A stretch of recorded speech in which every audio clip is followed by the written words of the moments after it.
Hello, everyone. Welcome. We are right here at 3:30 Eastern Time, and we're about to start our FedSupport webinar. I want to invite you in, welcome you in, and give you a chance to really transition into this activity. For many of you, it's been a busy day, or you've had other activities or other things on your mind. So I want to kind of officially allow you to arrive here at our webinar, our virtual learning opportunity. My name is Virginia Hill. It's so great to be with you. I'm a senior executive coach and facilitator. I'll tell you a little bit more about myself in a minute, but suffice to say, we are so happy to have you. I'm joined by my colleagues, Natalie and Georgia, online here from the Partnership for Public Service. Thank you for being here for this important opportunity in this difficult moment in government, in all that we're going through right now. So thank you all for making the time for yourself here today. Our topic is From Frustration to Forward Motion, Finding Resilience While Furloughed. So I think kind of our first lesson in resilience here, I alluded to this at the opening, right, is just to arrive and be here. Resist the temptation to multitask and have a bunch of windows open and emails going and, a podcast in the background. That might be really hard. So be sure to close out some windows or tabs. Maybe just feel like you've kind of finished up what you were doing before. You can always come back to it and carve out this 60 minutes for yourself. You signed up, you're here, let's be here. And that's maybe one of our first resilience lessons, is to just take the time to single task, to be here, to be present, and make the most of this opportunity. So again, welcome. On behalf of the Partnership for Public Service, we are really happy to be involved in the federal community, especially in this current time where we really need each other. And this topic, I think, is very timely. We actually just added it last week because we know, and we've heard from you all, current feds that are furloughed, those that are not working right now. There's a lot going on, and we want to be here to keep this learning and conversation going. So I want to applaud you for signing up today and for being with us. Many of you have heard of the partnership. You're on our listservs or you're checking out our LinkedIn and things like that. But just in case you're new to the orbit, I want to let you know that we are a nonprofit, nonpartisan organization. We fight for better democracy, stronger government for the American people. Simple as that, right? It's a pretty unique thing in Washington, D.C. to be a nonpartisan organization. We take stances on policies and different things that we believe will better the federal government, and we look out for the federal employee. That's really just at the heart of what we do. And there's so many different aspects of our mission. Talent and workforce is a big one. You see that listed here as number one. And then in my line of work, number two is really the most salient, where I work with leaders one-on-one in coaching contexts, in team building retreats, in training settings, to enhance their leadership and hopefully see that trickle effect throughout the federal government.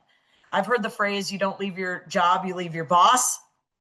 And so leadership is so important in our engagement at work, in providing that discretionary effort, and in feeling engaged that we're part of the mission. So public service leadership is something I feel very passionate about. And then, of course, we're also, especially in this current time where we're in a polarized environment, we're really looking at the public's trust in government and how might we build better trust between the citizenry and federal government. And obviously, we're a small nonprofit. This is something we work at every day, but we also see you all as part of that effort, and showing all the amazing things that public servants do every day, all the vital functions and services that you all do, and telling that story. So that's another aspect of our mission, especially lately.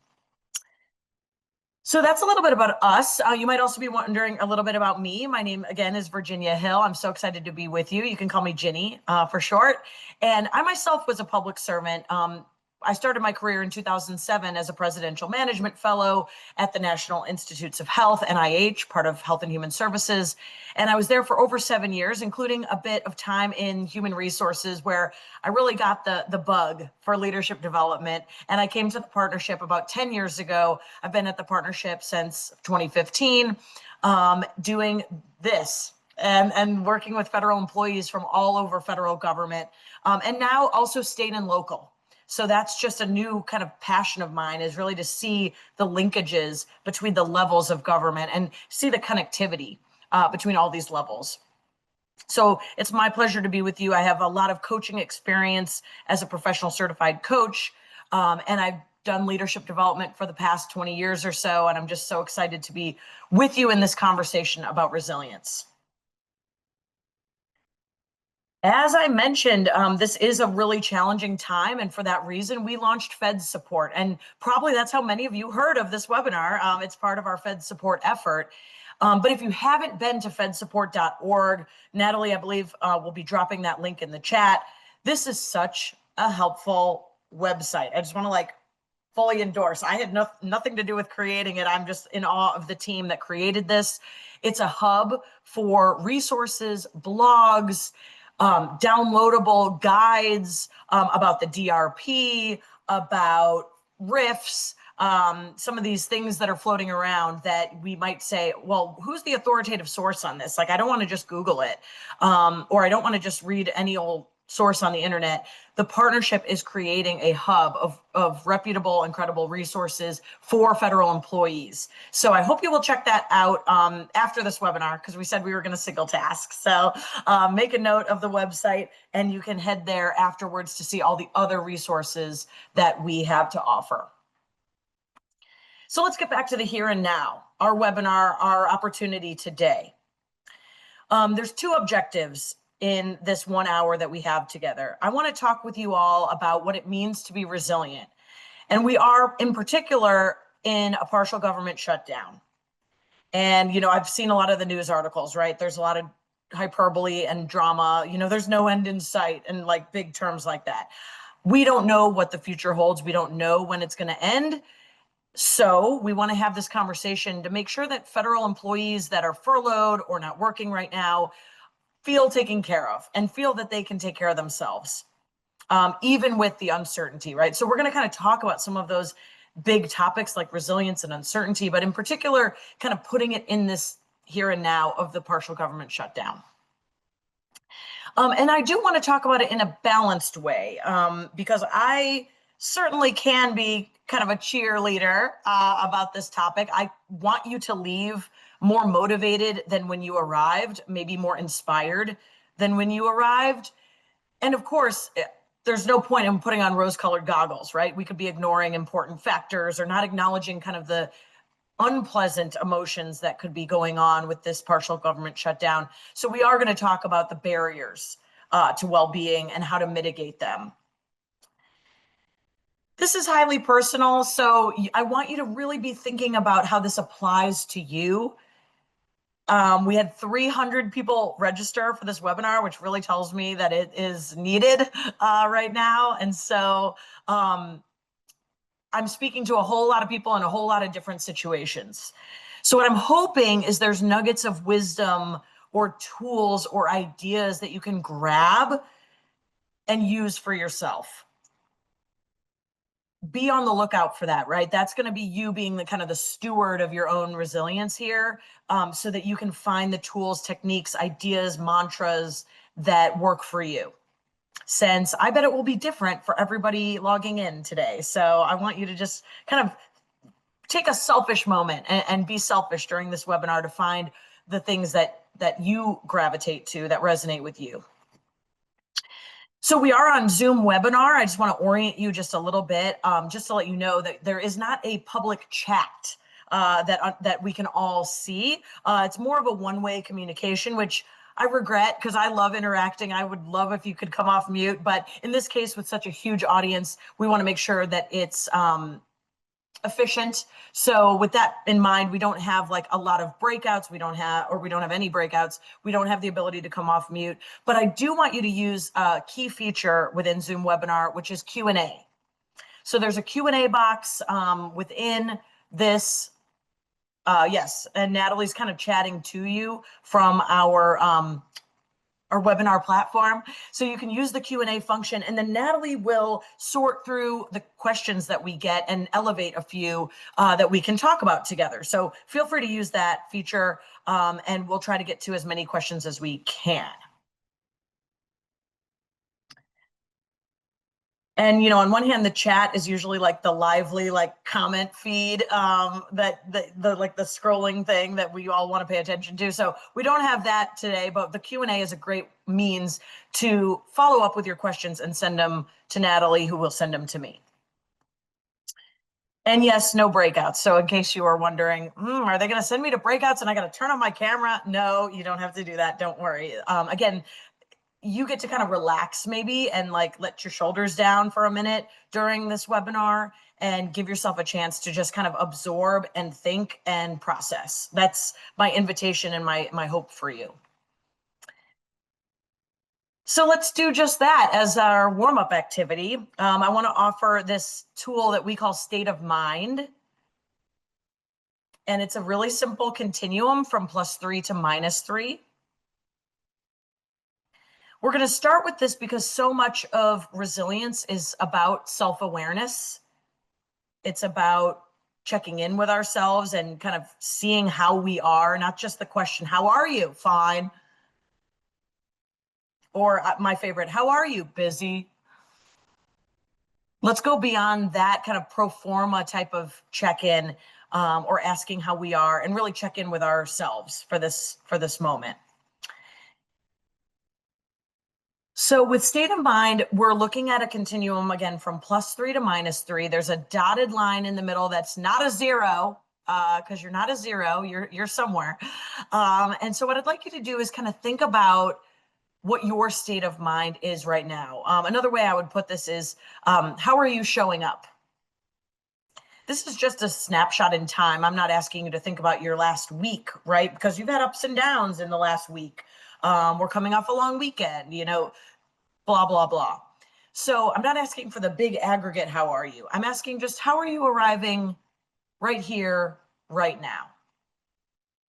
With the positive numbers having a connotation about maybe the pleasantness of how you're feeling or your state of mind. And then the negative numbers feeling maybe more about the unpleasantness or the discontent potentially of how you're arriving, which is also totally fine. I want you to know I have no expectation as to how you're arriving. Oftentimes people will put an adjective, an emotion, a feeling behind the number that they choose. So you've got something all the way at +3, something like enthusiastic. I've had a lot of coffee. I'm motivated. I signed up for this webinar. Let's go. Others might be at kind of the +1 where, hey, I'm hanging out. I'm hopeful. Let's see what this webinar has to offer. Let's see what I want to put into it. You know, I'm feeling content. Others may have gotten like a really negative email on Friday, and they're still reeling from that. Or they just heard that a colleague that they love working with is departing. I mean, you name it, right? There could be all sorts of things that you're still processing, still working through.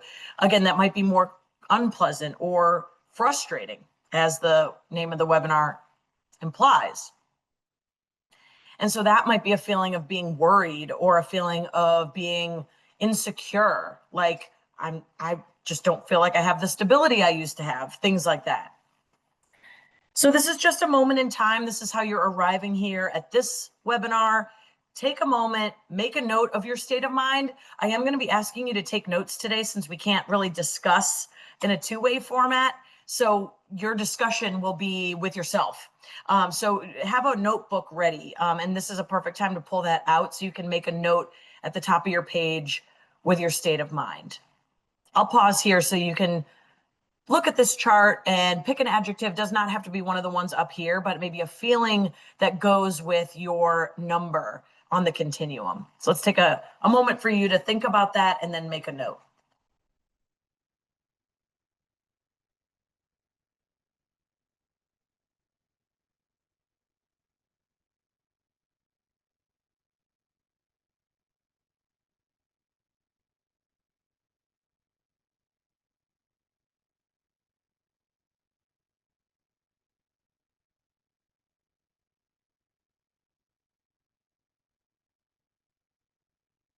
All right. And as I was saying, however you are is okay. I'm not expecting anything. It's not better if you're in the positives. Oftentimes, the positive states of mind can lend themselves to productivity or better performance. And let's be real, we're not always going to be above the line. So that's okay. Um, Here in this session, you're just learning, and there's no point, no performance that you have to do. So for that reason, if you're feeling at a -1, -2, -3, that's okay. Just acknowledge that, create the self-awareness and name it. You'll see as we go that that's part of resilience, being grounded in reality and accepting what is. Kind of borrowing a lesson from mindfulness there, like noticing what is and allowing it instead of resisting it. So this is really, we're already getting started with being resilient here with this opening exercise. Okay, so maybe some of you were intrigued by the title of this webinar, From Frustration to Forward Motion. So what do we mean by that, right? And we toyed with a lot of different titles for this session, and this is the one we landed on because indeed with resilience, it's about taking control, right? There's a picture of a sailboat up here and a nice, hand-drawn sailboat. Not my drawing. I would draw it worse than this. But a sailboat finds the wind, right? It configures the sails in the right way. They don't just put their boat in the water and hope that they get to their destination and kind of, listen to the wind. They look for the wind, they notice the wind, and they're positioning their boat to move in the right direction, to get where they want to go, to avoid treacherous barriers, right? To navigate around rough seas. So there is a sense of control here about how we can be in these situations that call for us to be resilient.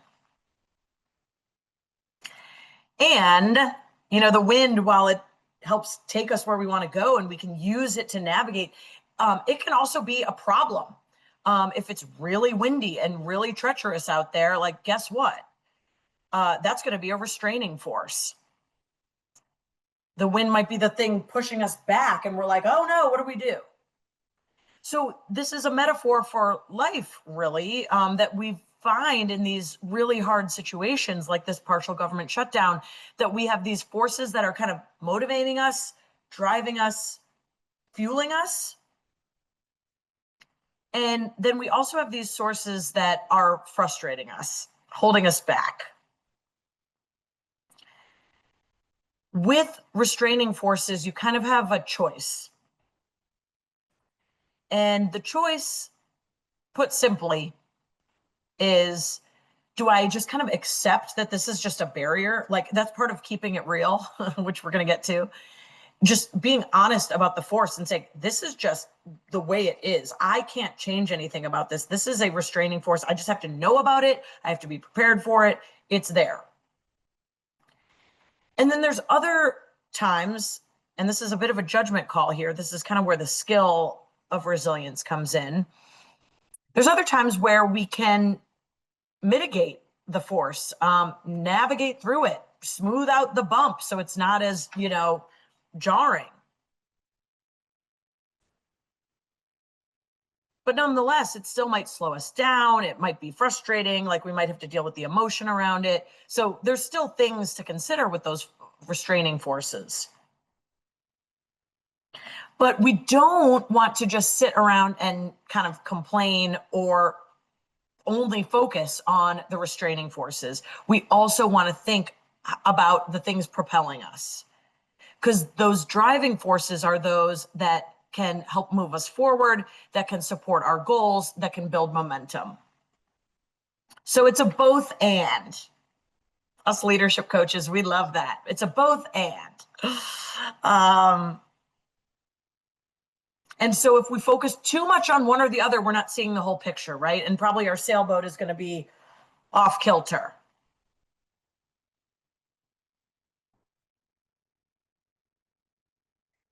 So what's for sure what I know to be true, and I think you know it too, right, is that you are the captain of this boat. I'm going to stick with the metaphor, people. You are the captain of this boat. You're the steward of your own energy and well-being. So it kind of begs the question, like, if you don't take care of your own resilience, who will? You're the one tasked with navigating this situation, imagining maybe your hands on a helm, which is basically just a steering wheel. Imagining your hands on the helm.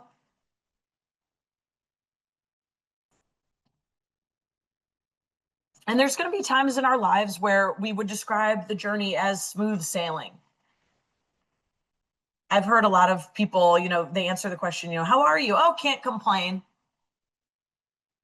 Well, that's nice and everything. But right now, many of us would probably say these are rough seas. So it takes more energy, right? I have maybe a tighter grip on the wheel, perhaps, or I'm focusing way more on destination and I can't even see that far out in front of me, but I know I need to stay present and focus on what is right here.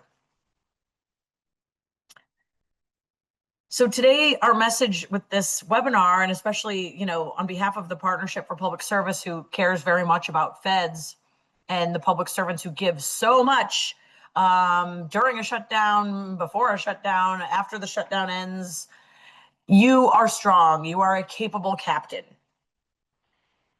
And you have the skills and the abilities needed to make it through these rough seas.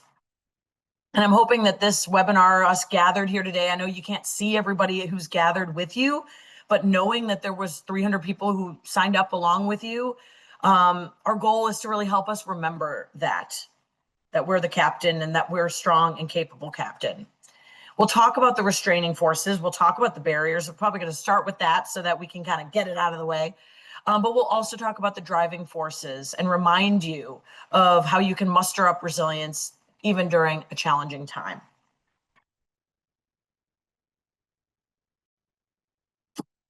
So with that, let's define what we're talking about here. The word resilience. Often in a workshop, what I'll have people do is maybe take a note real quick about what's their working definition of resilience, what's their operating definition. So I'll offer one, but in your notebook, I hope you're taking notes as we go throughout this. Maybe jot down a couple other similar definitions, or like what you think of when you think of the word resilience, because it varies across the board. Maybe a textbook definition is here up on the slide: an essential capability to persevere through setbacks. Resilient individuals see problems, flaws, difficulties, mistakes as just a natural, normal part of being.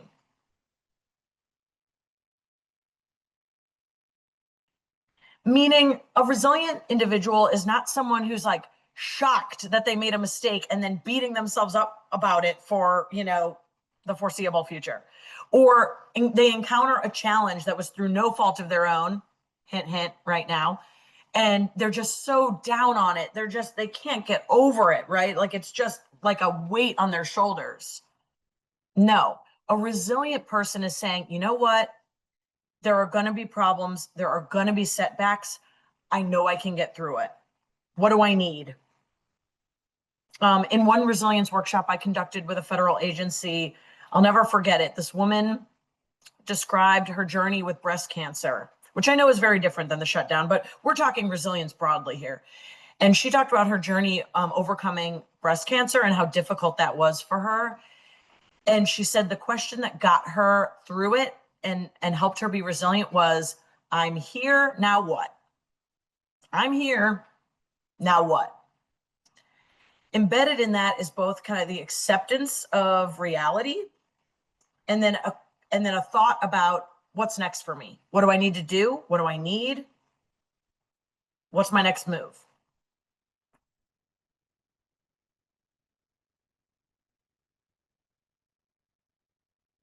So take a moment, and maybe if you have an alternative definition that you use, a way you think about resilience, Mark that down in your notes.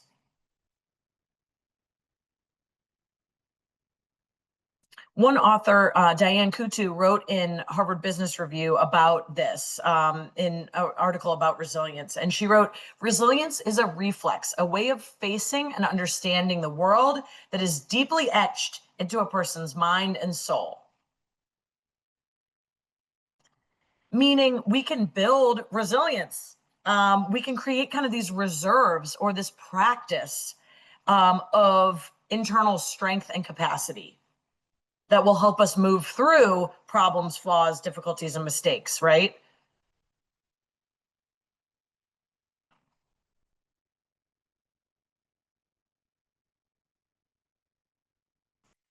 This is different than optimism. And what I'd like for you to do, same thing in your notes, is just maybe make a note. If we were to distinguish those two terms, resilience and optimism, how would we distinguish them? Maybe take a minute and pause on that, because this is not the same as optimism.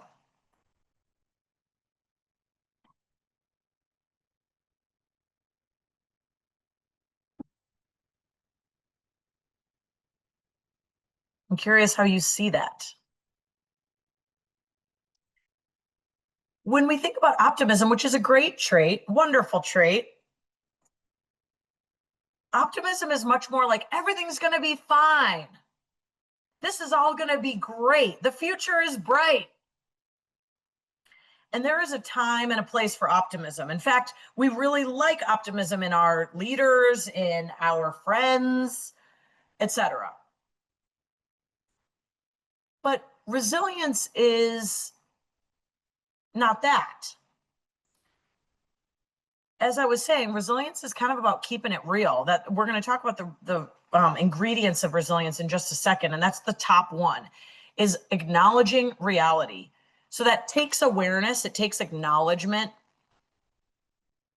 it takes, eyes wide open. And there might still be a belief that everything's going to be okay, but it's more about persevering, as the top bullet says, persevering through a setback, than it is about saying the setback's going to be awesome. Don't just wait. That setback's going to turn into the best thing that ever happened to you. We don't know that. So resilience is much more about seeing the setback, recognizing it, and then, like the sailboat, is this something I can mitigate or remove as a barrier? Or is this something I just got to accept and walk around? What's going to happen? Or sail around? That's what resilience is. Not like, oh, I'm in this sailboat, and when I get to my destination, it's going to be the best thing ever. It's going to be nothing like I've ever seen before. Optimism sounds fun, and that works, and it's a great trait. But and it's not in conflict with resilience, but resilience is much more about reality. And the good news is this can be learned and practiced. Finally, in the social science literature, there's more and more that's coming out about this. So think Duckworth's TED Talk on grit. Think Dr. Carol Dweck on growth mindset. And so on and so forth. It's clear that we can practice this. This is something we can get good at. You're not just born resilient or not. And that's why you're here, hopefully, is I think you recognize, like, this is something I need, right? This is something I need to practice or, get in the gym, so to speak, and start building this muscle.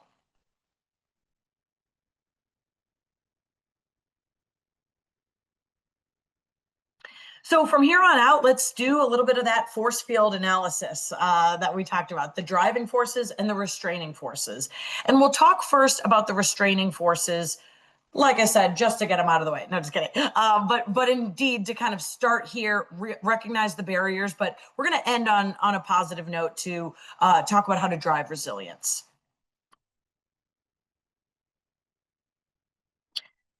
I am going to ask you to name your own barriers in just a little bit, but I'll prime you a little bit with some thoughts on barriers to resilience, and then I'll have a moment of pause so you can take some notes in your notebook about what you're facing. So especially during a shutdown, it was actually kind of hard maybe to keep this succinct, but here are a few of the barriers that you might be facing. And these are a bit generic, but hopefully relevant. First of all, the uncertainty of when it will end, right? I feel like that's what we hear most from feds, is just the kind of like, I don't know what one day to another looks like. I could be called back to work tomorrow. I could be not working for a long time. What's that going to look like? And then the kind of subsequent dominoes of paychecks and personal life commitments, and the list goes on. So that's probably like your number one barrier that we hear. Of course, also there's kind of a lack of consistent guidance. There's conflicting news stories coming out about back pay and other things. And that is really anxiety inducing, because we just don't know. The guidance is not consistent, nor uniform, nor authoritative. So it's really hard. And it can really get us like worked up.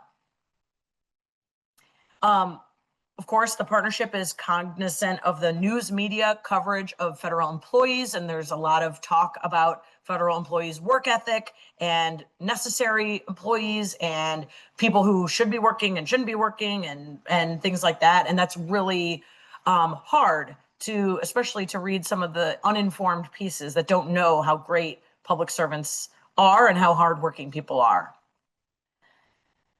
And then kind of the lack of motivation or incentives, like, what am I working towards? What should I be doing? What's my goal? That can certainly be kind of a personal thing where it just feels like I don't know what I'm supposed to be doing, or I just don't feel motivated. Upheavals in our personal lives, because our personal lives just keep going, even though work is either on hold or uncertain. Our personal lives are still going. We still might have childcare. We still have relatives we're dealing with. We still have events in our lives. And of course, the aforementioned bullets really affect our personal life as well. Maybe our relationship with our partner, or our kids and things like that. So that's another potential barrier. This last one, we have a bit more control over, and I want to get to it too. Not taking the time to recharge. If we're only focused on these top bullets and spinning our wheels and ruminating on these things, and trust me, I'm a ruminator. I like to just, turn the wheel on some of these negative things, right? My brain just kind of defaults to like planning and anticipating, and that can create a lot of anxiety. We need to take time to recharge. So with that in mind, let's take a moment to write down a couple things. Your first question that I'd love for you to think about is along this idea of recharging your battery. How can you tell? What are the indicator lights that you are drained? Let's build some self-awareness here. Like, some of you are going to know it right away, and others of you are going to have to think, like, how do I know? What are kind of the indicator lights for you when you know, oh man, I am just drained?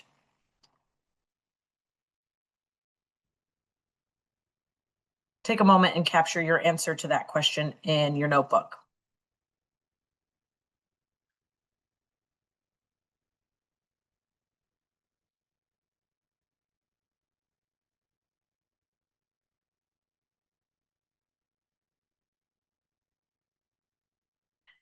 A big problem with resilience is that we're working hard and we're not paying attention to ourselves, our own battery, our need to recharge.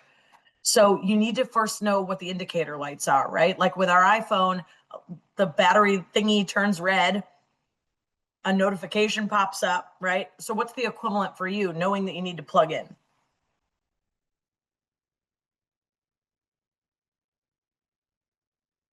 Building on that, what activities or worries tend to drain you?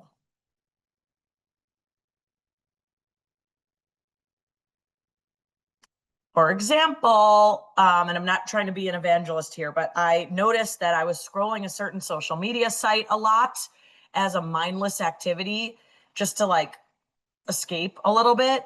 And as I was scrolling, it was just making me angrier, because my algorithm figured me out And they were sending me all these stories that just worked me up, got me so upset. And I think it was early August. It was like August 1st, actually, I remember, because I was like, I'm taking the month off. And I ended up deleting that app and just deciding I really needed a break. It was an activity that was draining me. I was doing it to kind of escape or take a break, and all it was doing was actually making things worse. So that was a choice that I made. It's not going to be permanent, right? I still might check the site now that, I took a month off in August, and, I've checked it, but it really helped me kick the habit. What's that for you? Are there activities or worries that really drain you? And how might you minimize that? Take a moment to write that one down.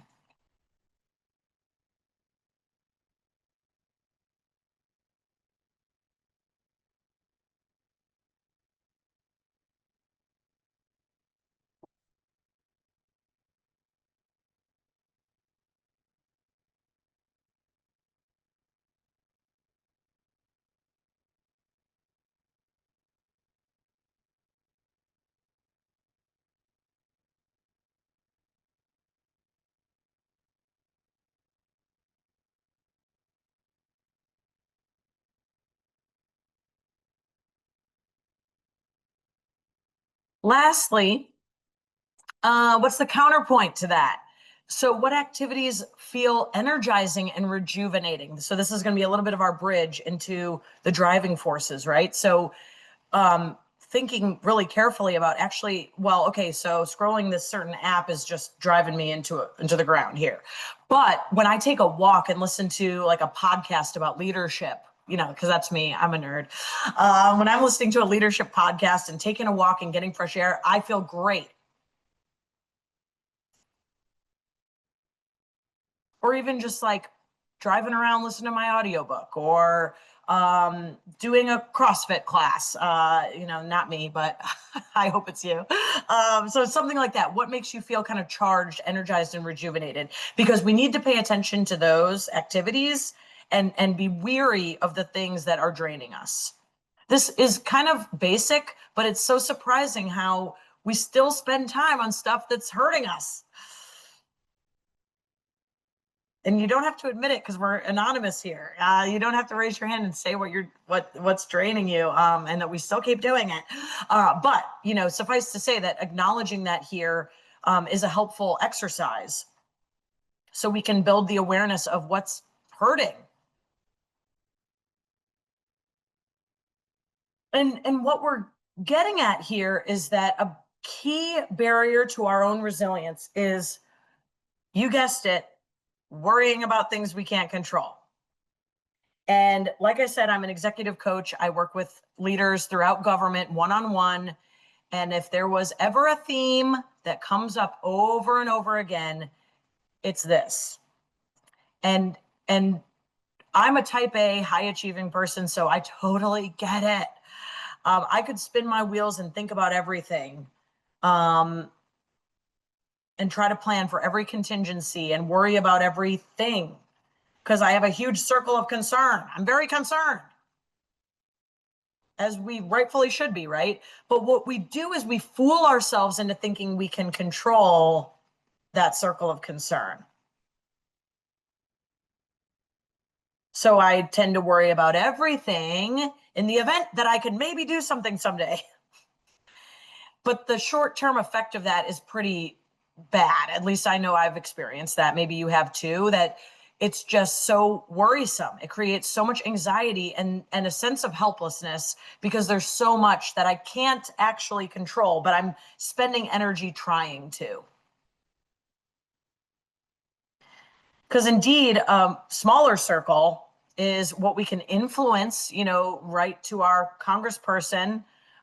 We could go to a protest. We could create a circle of neighbors who support each other. So we can do things, right, to influence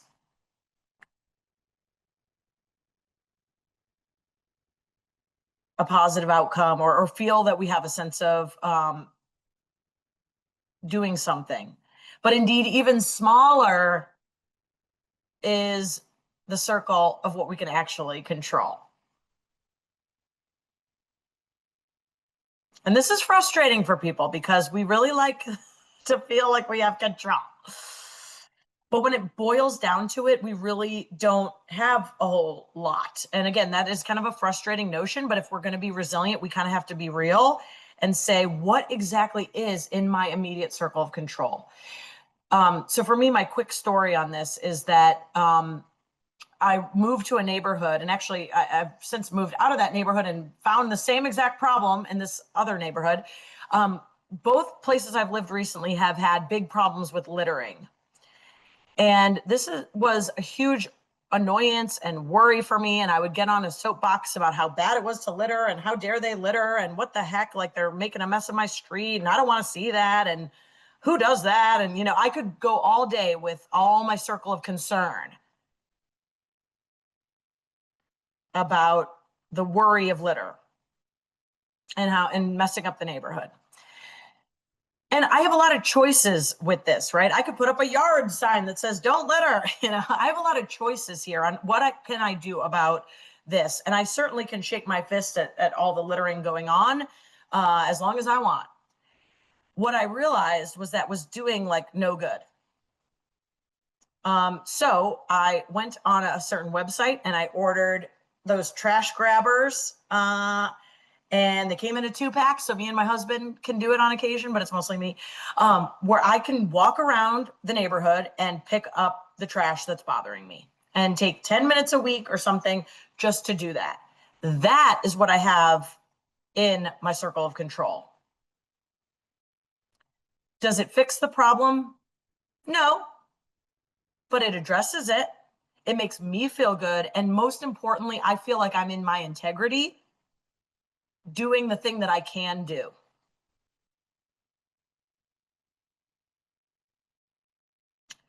Stephen Covey writes about this in his many leadership books. He writes, being responsible for our own lives, our behavior is a function of our decisions, not our conditions.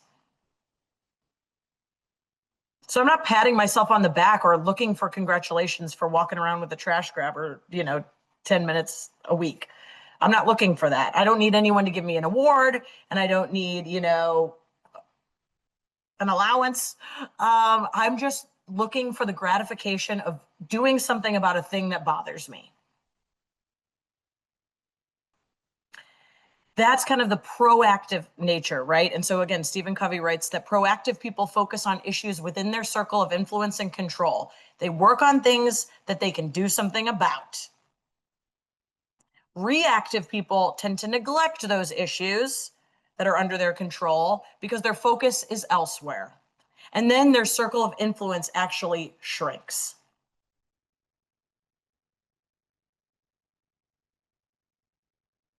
So let's take a moment and have you write down some of your barriers. And then we're going to use our last 15 minutes here, about 15 minutes or so, to get into your strategies.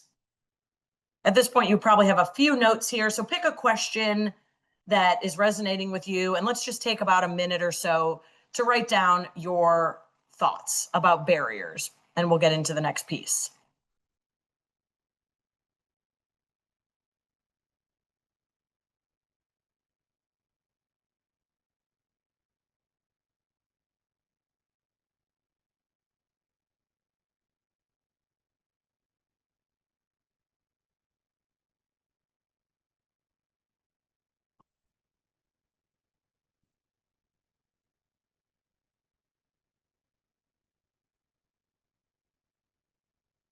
Once again, if you want to submit a question, use the Q&A feature, and I'm happy to answer a couple questions. Otherwise, I'm doing a TED Talk of my own over here. And if you don't interrupt me, I'm going to keep going. But please use the Q&A feature. I'm happy to answer questions. Someone asked about the authors I cited before, and that was, I think her name is Tammy Duckworth, but I believe Duckworth is her last name, wrote about grit. Kind of another way to talk about resilience. And then Dr. Carol Dweck writes about growth mindset. She's kind of the foremost author there. Okay, I promised we would end with the forward motion. We've talked about the frustration. Let's talk about the forward motion and talk about that skill, right? So this is, I mentioned the kind of analogy of like getting in the gym and building the muscle. That's what it is, right? Let's not, do a bunch of bicep curls and wonder why our legs aren't very strong, right? It's the muscles we're working. It's the exercises we're doing. And that's what's going to get stronger. That's what we're going to get more of. So let's be thinking about this as a skill, as a thing we can practice. And especially right now when we feel like our circle of concern is super big and I feel like my circle of control is so tiny, we need to be thinking about what is in that circle of control and influence. So we defined resilience, and part of defining it is talking about like what makes it up. So, okay, great. It's an ability to persevere through setbacks, ability to bounce back, ability to recover, those types of synonyms. But then what does that mean? So there's three big ingredients. It's grounded in reality. I've touched on this one. Staring truth in the face. Not resisting or kind of trying to like be in a tug of war with reality, wishing it was different. Secondly, it's finding meaning in what you're going through. This one is hard, especially in the moment, but I want you to be open to it. That's all we really need is the openness to number two. And then third, this will come to no surprise to anyone, an ability to improvise and be flexible. Because inherently resilience is about that problem, that setback, the wind changing directions in our sailboat. And we got to go, okay, here we go. And we got to be ready to improvise in the moment. And we got to be flexible to say, okay, my plans didn't work out. I'm here, now what?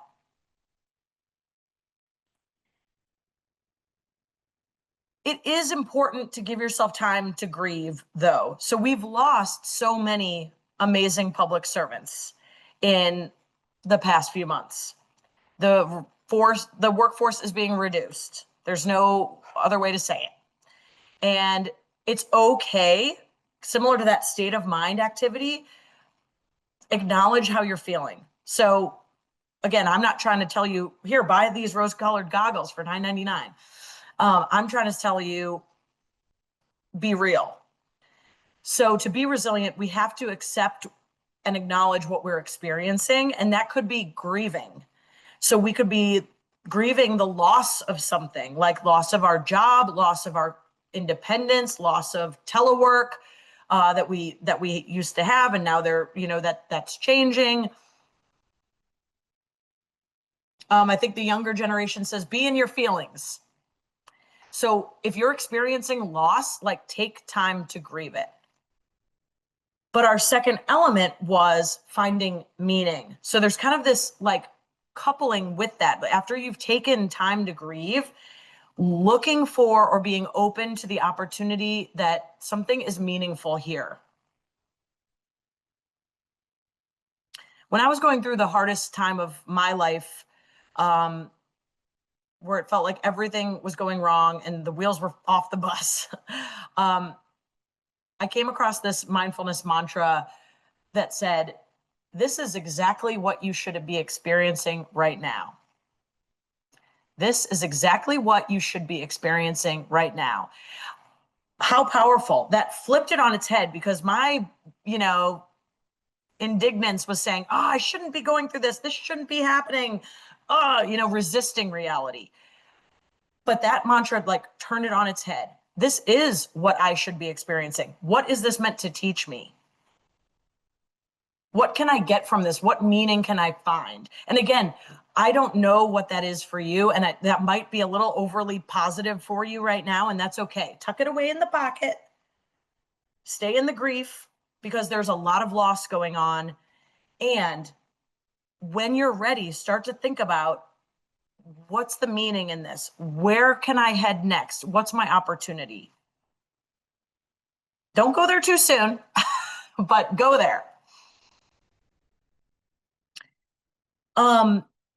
Seeking support is such a key opportunity here, because we can't do this alone, right? So if you're struggling on like how do I do this, right? First of all, signing up for this webinar was a great move, but there's so much out there, right? There's FedSupport, government alumni organizations that are trying to support current and recently departed federal employees. So many WhatsApp and Signal and other chats are popping up in order for people to connect and find each other. There are in-person events. I'll tell you about one at the end. But finding kind of networking events, happy hours, daytime lunches, co-working spaces. I don't know what that looks like for you or what you like to do, but find it. Maybe your professional association has something. But connectedness and community is such a key part of getting through these hard times. Like, think of it, you're the captain of the boat, but you shouldn't have to be on the boat alone. You have a crew.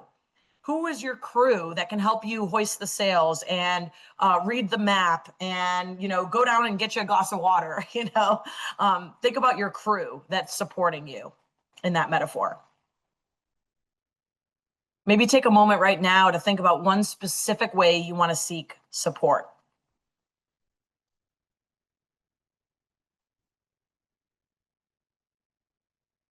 Who could you reach out to?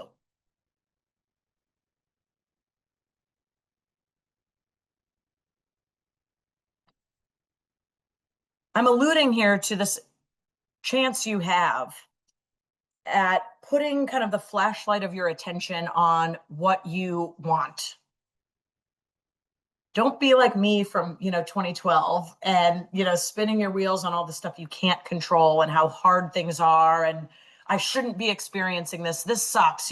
Actually saying this sucks is kind of a healthy thing. Like, get it out, name it. But ruminating on all the complaints and issues and stuff I want to shake my fist at is not that helpful for very long.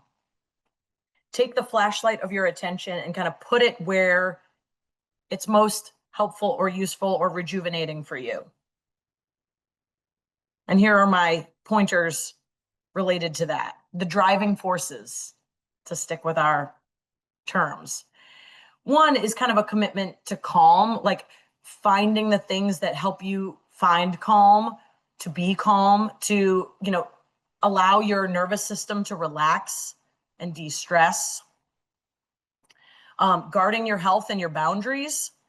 That includes like not overcommitting to things, not feeling like this should be the most productive time of your life. Like, just because you might have some more time on your hands while furloughed. And I've heard that from some people, and they think they need to like write their novel or something. And it's like, no, not necessarily. Give yourself lots of grace, and importantly, just know your boundaries. If you are called to be productive, think about using your strengths and reflect on the ways that you're the most useful in this world. Your high value work. Can you find that now?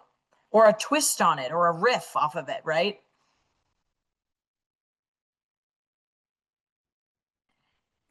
And again, this takes a little bit of, we're past the grief, but could you use the opportunity for learning?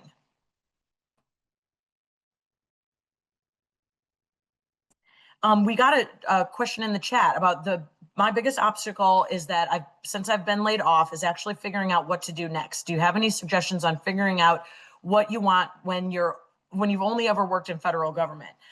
This is great. And actually, I believe there's a few resources we have on FedSupport related to this. So I want to definitely point you for your longer answer to that. But I think, for me, what I feel like is in this one is an opportunity for learning. What else is out there? How do my skills translate? So I would suggest kind of finding maybe a mentor in the private sector or in the industry that you're looking to potentially segue into. I would definitely encourage prototyping. That's from a book called Design Your Life. If you're interested, by a couple Stanford professors, Design Your Life. They talk about prototyping. So don't just dive into a new career or industry. Can you test it, prototype it, see how it works, right? So you can like try before you buy. So mentoring, find resources on FedSupport, and then prototype to the extent that you can. I probably don't have time to do that question justice, but that'll be a good place to start.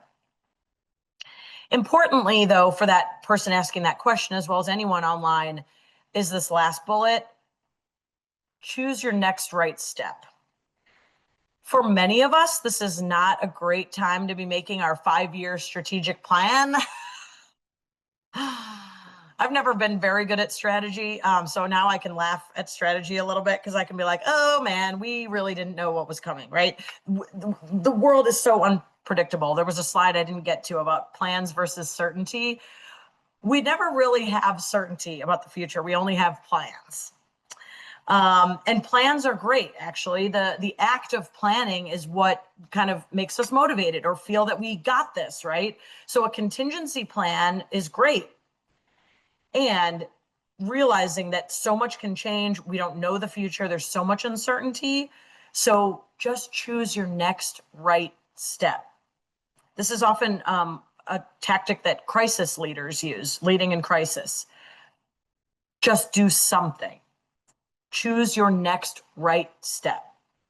And even if it turns out it wasn't the right step, okay, then after that, choose the next right step with the information you have.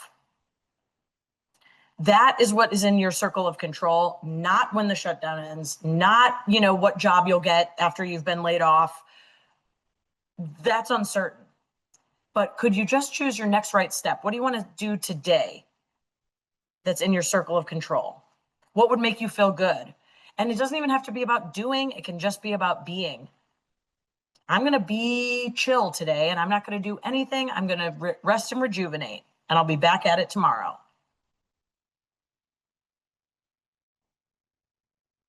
All right, great question. So I will put this up here and I will point you to the source in the bottom right corner. I don't have time to get to this, unfortunately, but Dr. Maya Shankar does a fantastic TED Talk on facing uncertainty. And she tells her story about how she had to reinvent herself. And that, again, might be salient to you who asked the question, and many of you who are considering a career change or being forced into a career change. I would recommend watching that. Again, this is a skill, so hopefully you'll seek out some of these resources. But I think a key with resilience that, I want you to walk away with is that resilient people know you're going to fall down. It's going to happen. Setbacks, wind changes, etc. Getting back up, the art, the feeling that I want to get back up and find what's next, or be different when I get up. That's living.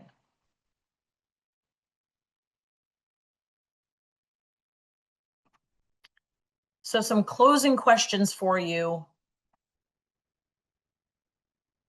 is to think about how you could promote resilience for yourself. I've given you kind of a bunch of nuggets and ideas. I love this third question. What is the most important thing to you right now? If you can answer that, this is a successful webinar. What is the most important thing to you right now? It could be like, I need to get my health in order. It could be like, I want to connect with my spouse. It could be, I need to search for a job.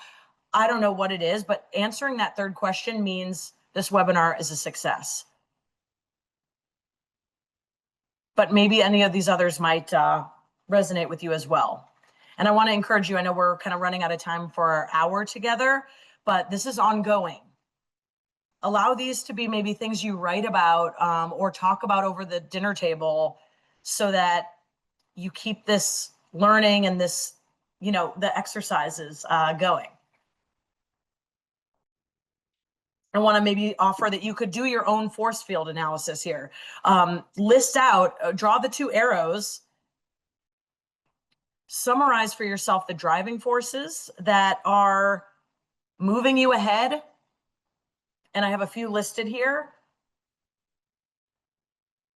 Generically, right? You're going to have to name what these are for you. And then what are your restraining forces?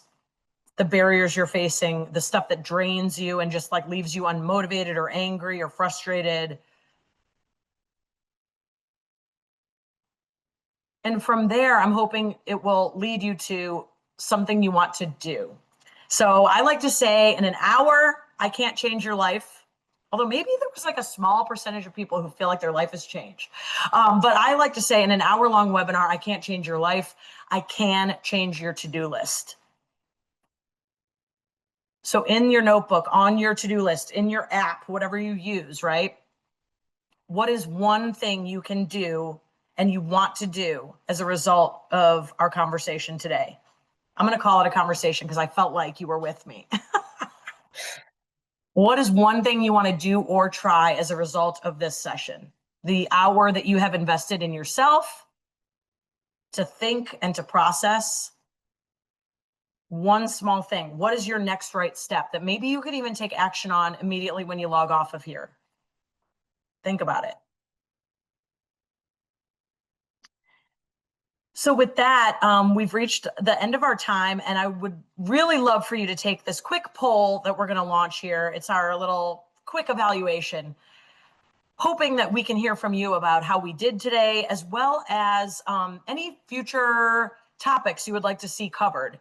So we hope this shutdown ends soon, and we're being prepared for future topics to support feds. And even regardless of the shutdown, a lot of RIFs and layoffs are going on. We want to support you. What other topics would you like to see? Go ahead and submit your answers to this quick 3-question survey and have your voice be heard. And as you do that, I want to invite you, if you're in the DC area or you'll be in town, there is an event next week, Tuesday, October 21st, from 1 to 2 p.m. Eastern time.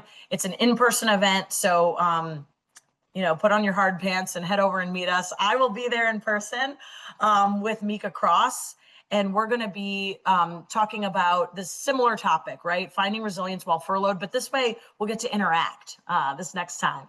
So join us at Eaton Hotel on October 21st. You can find details in the chat. I believe we're going to share the RSVP link. You can come even if you don't RSVP, but we highly recommend that you RSVP, and hopefully you'll join us for this great in-person event where we can build the community that I mentioned, that we can create support for one another in this co-working space that former Gov uses.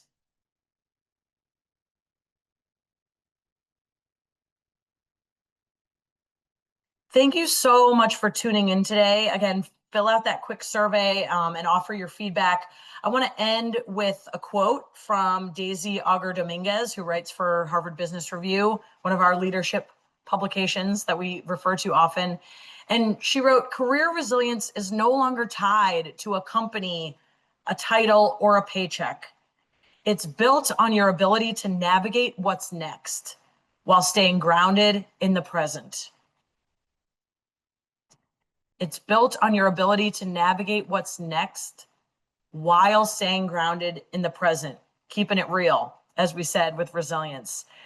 With that, I just want to thank you for your service. Thank you for, whether you're currently a Fed, formerly a Fed, still figuring it out.